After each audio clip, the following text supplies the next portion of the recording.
The great film actress Audrey Hepburn once said that to plant a garden is to believe in tomorrow. She ought to know. She was born with her sun conjunct Jupiter in the zodiac sign of Taurus. Jupiter in Taurus, next on Horoscope Highlights.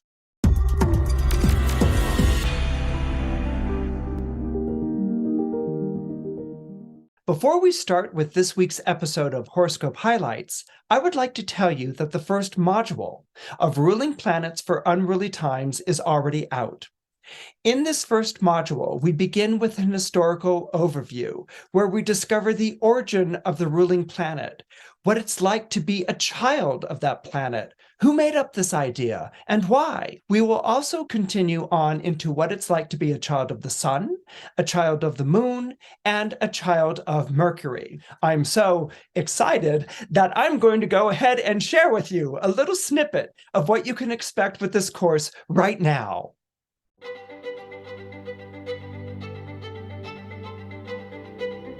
Here you see a 12th century illumination of the planet Venus. You know it's Venus because she is playing a musical instrument. In fact, she's surrounded by musical instruments. And below her are the two zodiac signs that she rules, Libra and Taurus. But if you look closely, the angelic figure is holding scales in its right hand. Whenever Venus was going through the zodiac signs of Libra and Taurus, it was a good time for you because everything in your life would be simpatico. In the same book, we see a depiction of Venus in detriment. Okay, Venus in detriment means that Venus is not at home in the zodiac sign that she's traveling through. If anything, Venus is flummoxed. She's in distress. And here we see her almost like Lieutenant Uhura in Star Trek, the original Star Trek. You know, remember when they would hit an asteroid or a meteorite or be fired upon by something? The Enterprise would sort of lurch from left to right, and everyone would be thrown from left to right. But no one was thrown more dramatically or more wildly than Lieutenant Uhura. She would go flying across the bridge from left to right whenever the Enterprise was under attack. And so we see Venus doing her best impression here of Lieutenant Uhura. She's lurching to one side because she's in a zodiac sign which is not pleasant to her. The crown has fallen from her head. The musical instruments are spilling from her lap and her hands, so it's cacophonous time. And the illuminator was signaling to all of us is that Venus is in detriment when she is in the zodiac signs of Aries and Scorpio. So, what do you think? My favorite part about this is that you get to see for yourself where our astrological concepts came from and why we use them in the way we do today. The other thing that I really like is that the course is pre-recorded, so you get to watch it at your own pace and you can access it time and time again whenever you want to. To enroll, please go to astrologyhub.com/rulingplanets. That link again is astrologyhub.com/rulingplanets. See you in class. Hello, my name is Christopher Renstrom, and this week I want to talk to you about Jupiter entering the zodiac sign of Taurus on May 16th. Now, Jupiter is a planet that we all can get pretty excited about. It's often associated with good fortune and higher purpose in astrology. That's its higher meaning. More often than not, people see it as kind of a cosmic lottery winnings that they're all set and ready to collect on. But as you can imagine, there's more to the planet Jupiter than just that. A good way to think of Jupiter is as our world view. And let me sort of walk you through this. Uranus, right? Uranus, the god who got everything going in Greek mythology, whose name means Oranos, or starry night. Uranus was a planet that was always associated to the starry heavens, essentially eternity.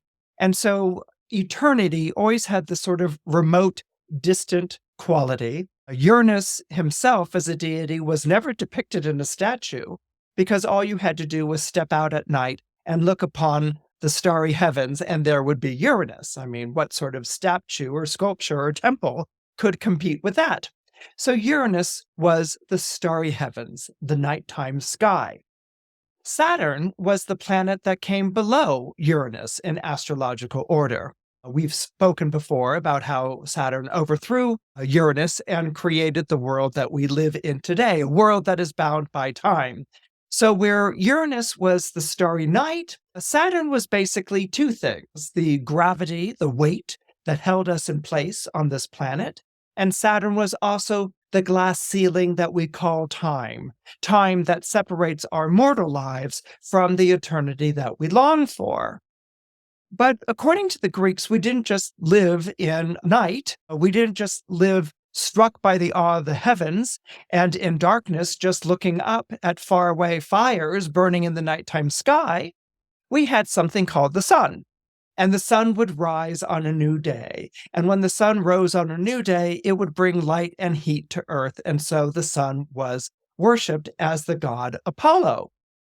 Now, Jupiter wasn't the god of the sun, like Apollo, but Jupiter was the illumination of the sun. Jupiter was essentially the blue skies that Apollo brought when the sun rose on a new day.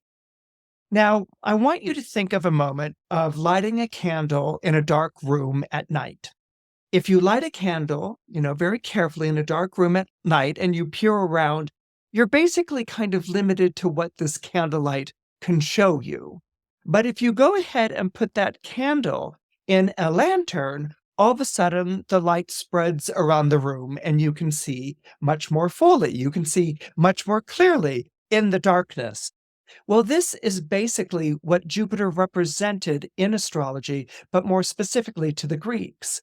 Jupiter was the lantern that allowed the sunlight to diffuse across the world and that allowed us to be able to see blue skies above our head. So, because of Jupiter, which if you think of the Earth, the globe of Earth, you have Earth, the planet, the landmass, but then you have the atmosphere of Earth. It's in a globe. If you think of this globe as being Jupiter, this lantern as being Jupiter, Jupiter diffuses light where before there was darkness, which is why Jupiter is associated to philosophy, higher knowledge, and enlightenment.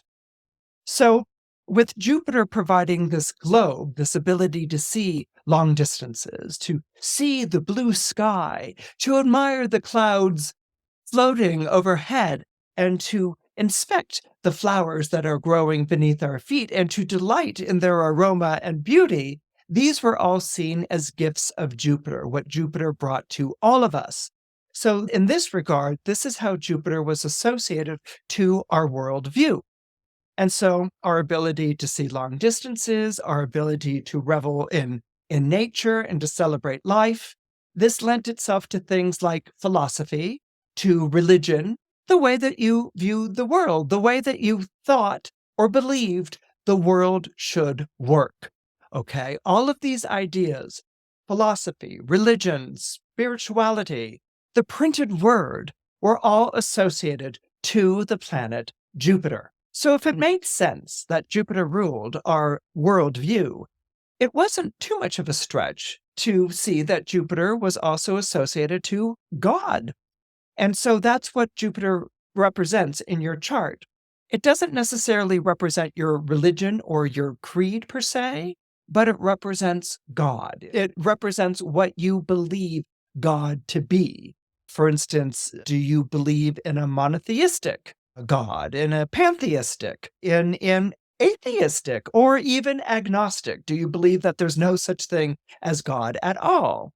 What you believe about God and God's association to order, to good fortune, to higher purpose and meaning, what you believe, how you believe God to act in your life can often be described by the placement of Jupiter in your astrological chart. Now, Jupiter, in the fixed earth sign of Taurus, is often seen, especially in older astrology books, as being very materialistic and fond of pleasures, can suffer from overindulgence. So one often imagines, when one speaks of a Jupiter in Taurus, as some sort of Falstaffian character, some sort of gigantic character who can't possibly repeal or control their appetites, who loves a good time, has a jolly laugh, and reaches over to eat something off your plate or to drink out of your glass. And that might be okay or true insofar as it goes.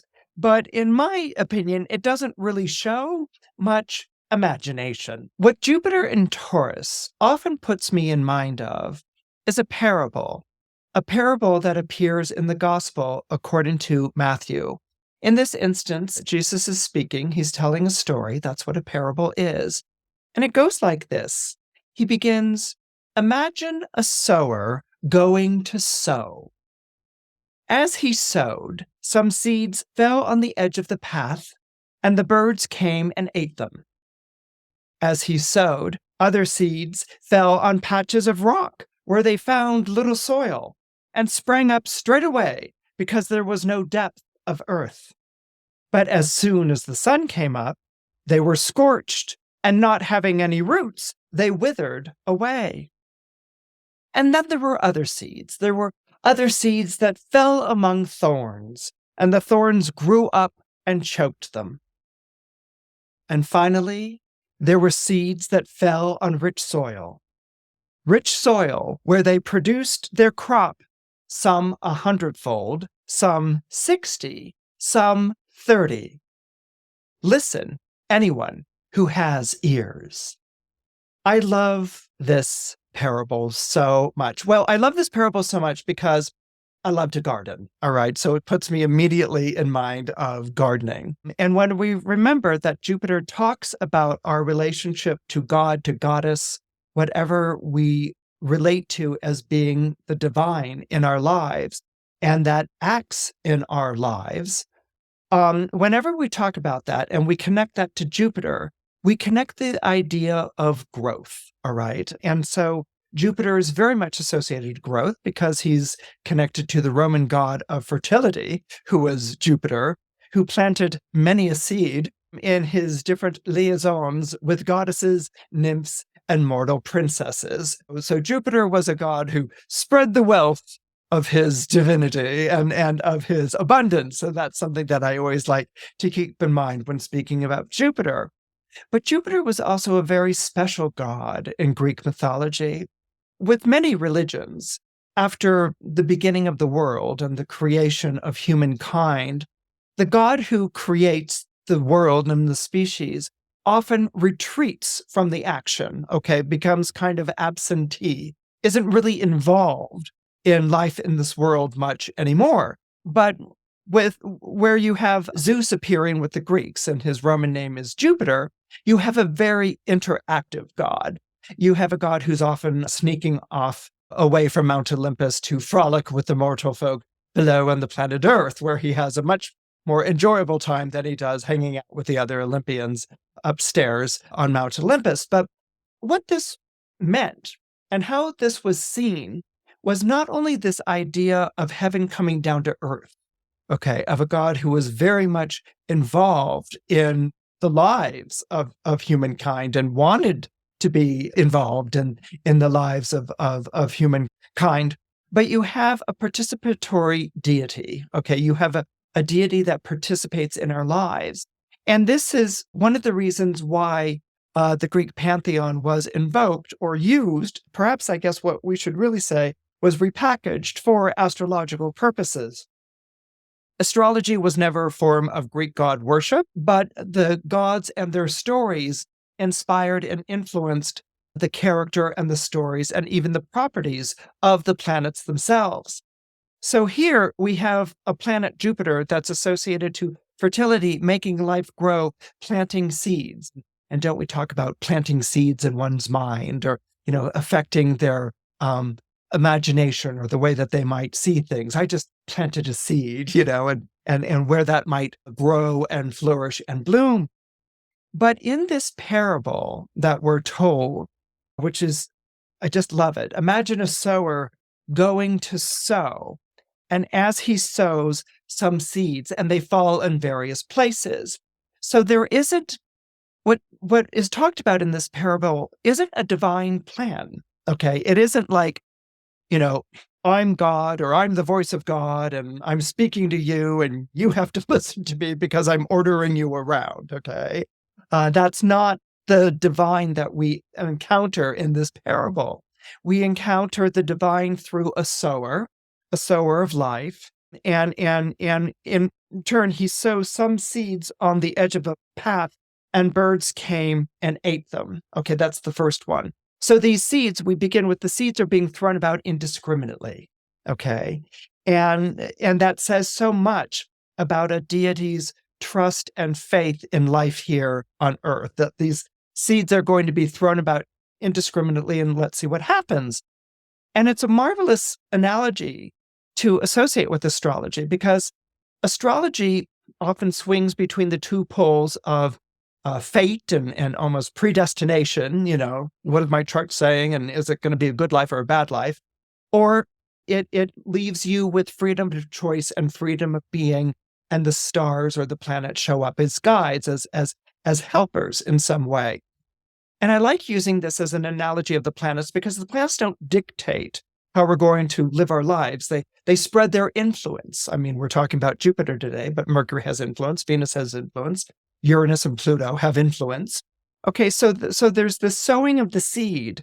So some lives, and we all know this in the world, some lives are going to fall on the edge of a path. Some are going to fall in patches of rock. Some are going to fall in thorns, and some are going to fall in rich earth. Okay, so there's an indiscriminate quality to where we begin our lives, to where our seeds first take root. But we can explore this metaphor a little bit more closely when we think of Jupiter's association with faith and belief.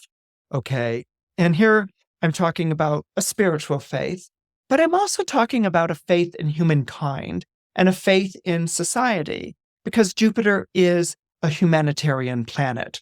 As I said, a planet named after a god that was enthralled and enamored with humankind. Jupiter doesn't start off that way, but over time becomes that way. So here we have some seeds fell on the edge of the path, and the birds came and ate them. And what might that say about our convictions? Because we're really talking here about the faith, the belief, the convictions of Jupiter in Taurus. So what comes to my mind, that some seeds fall on the edge of the path and birds came and ate them, I can't help but think of Twitter. Right off the bat, Twitter is the first image of the birds coming in and pecking away at these seeds of faith, these seeds of belief. And what that might describe is how our beliefs can be pecked away at or eaten away at by outside voices, or even, let's go to it, Twitter and social media, that it can either inflame or exaggerate beliefs or distortions, or it can peck away at belief, or you're in conversation with people who are deriding or mocking or shaming or saying horrible things about you, or now we have worries with AI about misinformation, which was already a problem before, becoming even more untraceable, becoming even more distorting of the truths that we believe about ourselves. And so I think it's rather fascinating how this parable anticipates the modern predicament of Twitter. In the original passage, it's associated to evil spirits that come and take away your faith and belief. And so I'm not saying that that's Twitter, but what we have with Twitter and with social media and with our fear of beliefs and truths being distorted and altered and turned against us, yes, this parable actually anticipates that. So then we move on to other seeds, the sowers spreading seeds around. Other seeds fell on patches of rock where they found little soil. Okay, so they're falling among the rocks. And if you've ever examined rocks on the side of a road, there isn't much soil between them. Okay, so they fall on patches of rock where they found little soil, and they sprang up straight away because there was no depth of soil. And that is it's so brilliant. I mean, they sprang up right away because there was no depth of soil. All right, nothing to sustain them. And so they're springing up right away. So it's like, this is an exciting idea, and I'm springing up right away. But there's no depth. there's no depth of earth, there's no depth of soil. And as soon as the sun came up, these seeds that sprang up right away were scorched, and not having any roots, they withered away. And so this can be likened to being fascinated with an idea or a belief, or maybe it's a gossip or a snippet bit of news, or a new trend or way of doing things. I mean, heaven knows we're deluged with all of this on a daily, hourly basis of these shiny, glittery objects that are catching our attention and taking us from here to there. And so you might almost see it as these beliefs that are shared, like, this is the thing that's going to change your life, this is the thing that's going to improve your standing, follow me and you'll find what you've been looking for. But these seeds have fallen among the rocks where there's little soil to sustain them. They might grow right away. You might be excited about something, or the belief might work in your life right away. But as it goes on in this passage from Matthew's Gospel, once tested by the trials or travails or the challenges of life, the belief falls away very quickly. I think the character of Jesus is being very polite at this moment. I think what he actually means to say is that, these are the beliefs where people say, or where people curse what they believed before. I believed in this, and I was led by a sham, or I fell for a deceit, and I curse this belief system, or this person who sold me on this. Curses, you false prophet, you seed on shallow soil, But what it talks about is our wanting to believe in something and being taken up with it right away, but it has no roots. It's more the sensation of it, or the joy, or the thrill, or the fascination, but it hasn't taken root. And if it doesn't take root, if it doesn't have depth, then it withers under exposure from the sun itself, or it withers if it's challenged in some sort of way. There's a third class of seeds. There's a third class of seeds that falls among thorns, and the thorns grew up and choked them. And this one always led me to a lot of reflection about what that might mean, that they fall among the thorns and it grows up and it chokes them. And what is that really talking about?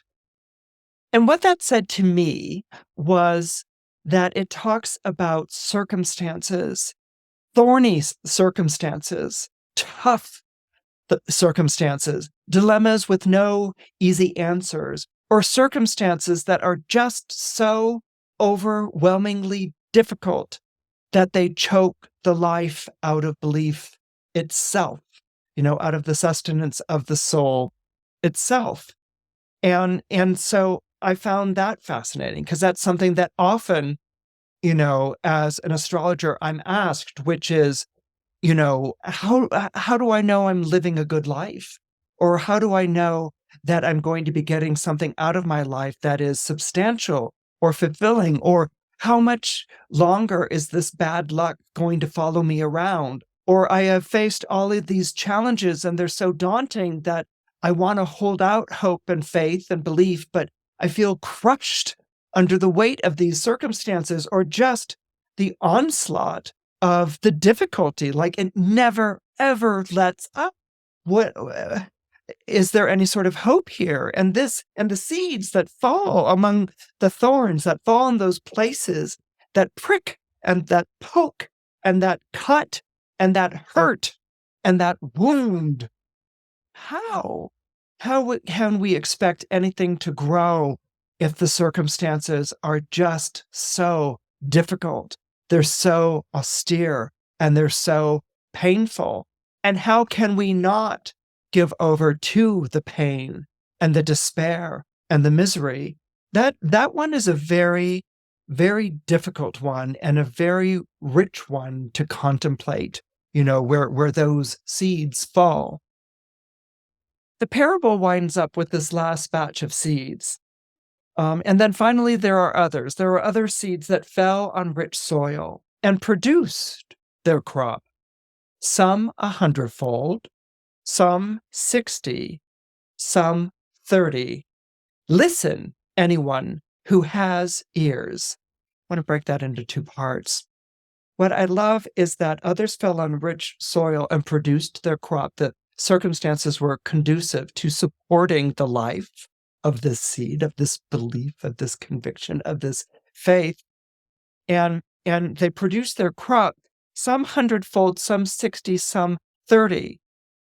There isn't a megachurch message here, where it's like, God likes winners and making lots of money, and, you can do that if you sign on, to what I believe. And I'm not singling out, one particular megachurch.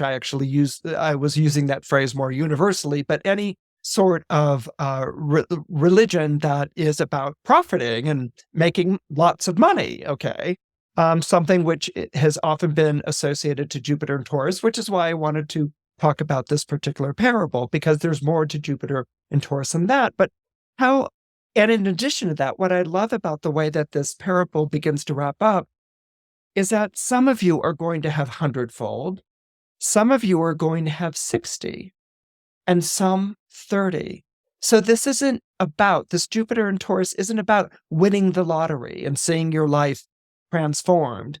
It's not, I love God and God loves me because I make lots of money, or fortune smiles on me, so I'm going to accrue all of this money. It's not about that. This is a message.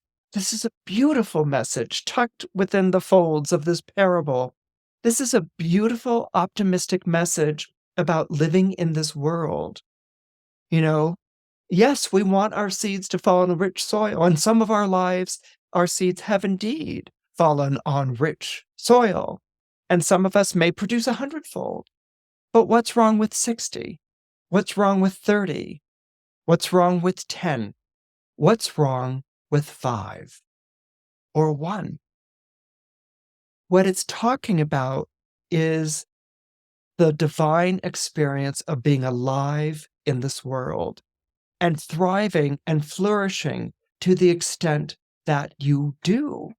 It's a beautiful love letter to life on this planet. So many religions look to apocalypses and cataclysms and end of the world and wipe it all out and all these sorts of things. And it's such a pessimistic view, and then we'll be lifted to some sort of higher plane, shovel off the mortal coil, get rid of life here, get rid of your bad karma or whatever, and lose all of that and go to a higher plane. Well, but what's wrong with this plane? What's wrong with this planet Earth, which is symbolized and something which is really appreciated in the earth signs? This is what the earth signs really relate to, and Taurus is an earth sign. What's wrong with this plane of existence, and what's wrong with this planet?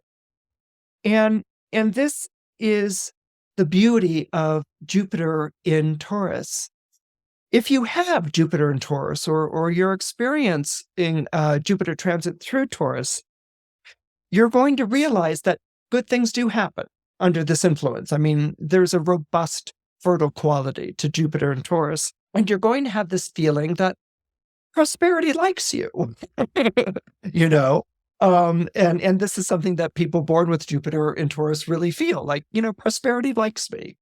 But at the same time, especially for people born with Jupiter in Taurus, they don't see prosperity as playing favorites. You will see it as a reward for all the hard work you've put in. The Jupiter in Taurus point of view is that life isn't always fair, which makes you all the more grateful and appreciative for the good things that you have in your life. The thanks that you have that your life took place on fertile soil and that you have been flowering ever since. Now, this doesn't make you exempt from life's ups or downs. You have experienced that. But through all of it, you've maintained that the universe will provide. And I want to sort of elaborate on this. It's not the universe will provide, serve things up to you on a silver platter. No, it's more like the way that a gardener works with soil. Okay. You don't create a garden. You're involved in a collaborative process with earth and with plants and with water to bring about or to grow a garden. I mean, one of the great collaborative things is a garden. You're going to have some seasons are going to be good and some seasons aren't. Some of your plants are going to thrive and some of them are going to pass, and your favorite ones may die, and the ones you don't like so much keep coming back and you have to weed them out. But it's a creative endeavor. It's an ongoing experience. And what it is, what you get with a Jupiter in Taurus is a promise to work that patch of land in your life. It may be acres or miles, or it may be, a small plot of land, or maybe your garden is a window basket and that's all you get. But you get this patch of earth. You get this patch of land to work. And the way that you express and understand divinity in your life is through growing, is through making the most of your resources. It's through making the most of your talents. It's through making the most of your opportunities. So again, this isn't about privilege. This isn't about having things served up on a platter. It's about making the most of it. It's about cultivating. That's a good word, cultivating talents, opportunities, and resources. Because when you experience Jupiter and Taurus in your life, either natally in your horoscope or by transit, fortune is what you make of it, right? And this is the cardinal virtue of Jupiter in Taurus. This is kind of Jupiter in Taurus's golden rule. Good begets good. And it's up to each one of us to pay it forward. If you're living in the spirit of Jupiter, it is up to you to pay it forward. If a good deed has been done to you, it is up to you to do a good deed for someone else. It's not up to you to gather the grain in the storehouses and to keep it to yourself and make it unavailable to everyone else. Okay, that's not what fortune was talked about or understood. Particularly when we're talking about Jupiter, it's about paying it forward. If I've had a good thing done to me, I will do a good thing for someone else. And we have had a history, actually, in our country of people who have become very well-to-do, but who have also become philanthropists, who have paid it forward, who have not kept it all to themselves, and who have, it's the phrase, given back to society, which is a very Jupiterian thing. Now, Audrey Hepburn was a Taurus. Okay. And as I said before, she was born with the sun, Jupiter, and I believe North Node conjunction all in the zodiac sign of Taurus. And indeed, she was born into a family of privilege. Her father was a banker and her mother was a baroness. And she was raised in Brussels. But I think it's around the age of 9 or 10, thereabouts. A couple of things happen at the same time. First of all, her parents divorce. And secondly, Brussels is occupied by Nazi Germany. She grew up during the beginning of World War II. And so her fortunes changed at that time, and she went from being very well-to-do to joining everyone else with not a lot to eat and what life is like in an occupied territory by a foreign army, and a malicious one at that. So her parents divorce. Her mother moves her actually to the Netherlands, which is still under Nazi occupation. And during this time, she actually is going to dance class. Okay, she's a dancer. And I don't know how this gets set up or thereabouts, but she is carrying secret messages to the resistance in her ballet slippers every time that she goes to ballet class. And of course, no one suspects her because she's a girl and she's going to ballet class. And everyone knows that ballet dancers practice every day. And so this made her an excellent messenger of information that she carried in her ballet slippers to the resistance. After the war, we all know that she becomes an extraordinary film actress and she becomes the epitome of glamour. What's interesting is early in her life, she was chubby, she was overweight, and she made a point of being very thin and slim for the rest of her life. And this, of course, transports her into a glamorous movie star, a beautiful model, the muse of Givenchy, and really this tastemaker to the world.